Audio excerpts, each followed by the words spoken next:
Hello everyone, কেমন আছেন সবাই? Welcome to my channel wonder of creativity.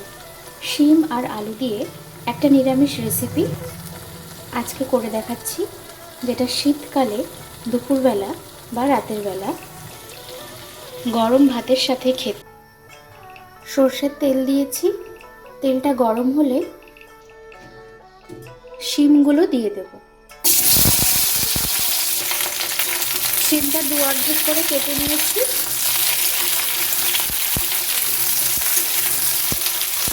শিমটা লাল করে ভেজে তুলে রাখবো। 5 মিনিট ভেজে নেওয়ার পর দিয়ে দিচ্ছি নুন,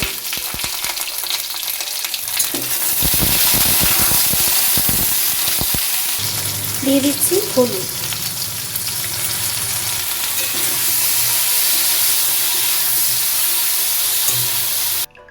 শিম ভেজে তুলে রেখে আরও কিছুটা সর্ষের তেল দিয়েছি। তেল গরম হলে এবার আলুগুলো ভেজে নিচ্ছি। আলুটা লম্বা করে কেটে নিয়েছি। দিচ্ছি নুন,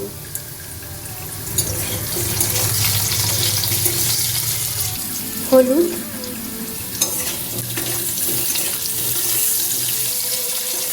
আলুটা লাল করে ভাজা হয়ে গেছে, এবার তুলে রাখছি। আলু ভেজে তুলে রেখে ওই তেলের মধ্যেই ফোড়নে দিচ্ছি 5 ফোড়ন। 5 ফোড়ন না দিলে কালো জিরেও দেওয়া যায়। ফোড়ন দেওয়ার পর কিছুক্ষণ নাড়াচাড়া করে দিয়ে দিচ্ছি নুন। নুন দেওয়ার পর দিচ্ছি 1/2 চামচ হলুদ। একটা মশলার পেস্ট দিয়ে দিচ্ছি। এই মশলার পেস্টটার মধ্যে রয়েছে অল্প আদা, 5টা কাঁচা লঙ্কা, 5-6টা গোলমরিচ, 1 চামচ কালো সর্ষে আর একটা মাঝারি সাইজের টমেটো, সব একসাথে পেস্ট করে নিয়েছি।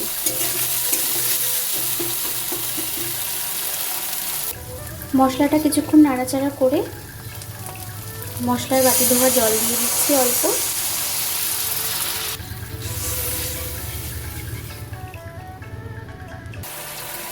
দিচ্ছি 1/2 চামচ কাশ্মীরি রেড চিলি পাউডার।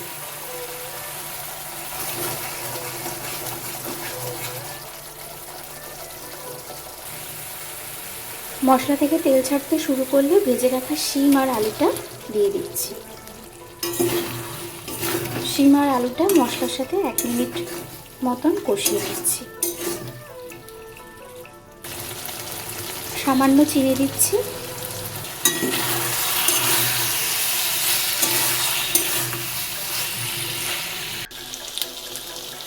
এবার জল দিয়ে দিচ্ছি।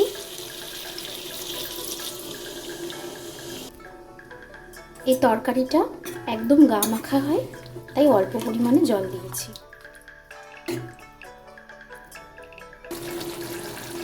আলু সিদ্ধ হয়ে গেছে আর ঝোলটাও অনেকটা টেনে নিয়েছে, এবার নামিয়ে দেব। শিমের এই রান্নাটা কেমন লাগলো জানাবেন। ভালো লাগলে একটা লাইক করে সবার সাথে শেয়ার করে দেবেন আর চ্যানেলটা সাবস্ক্রাইব করে দেবেন। সবাই ভালো থাকবেন, সুস্থ থাকবেন।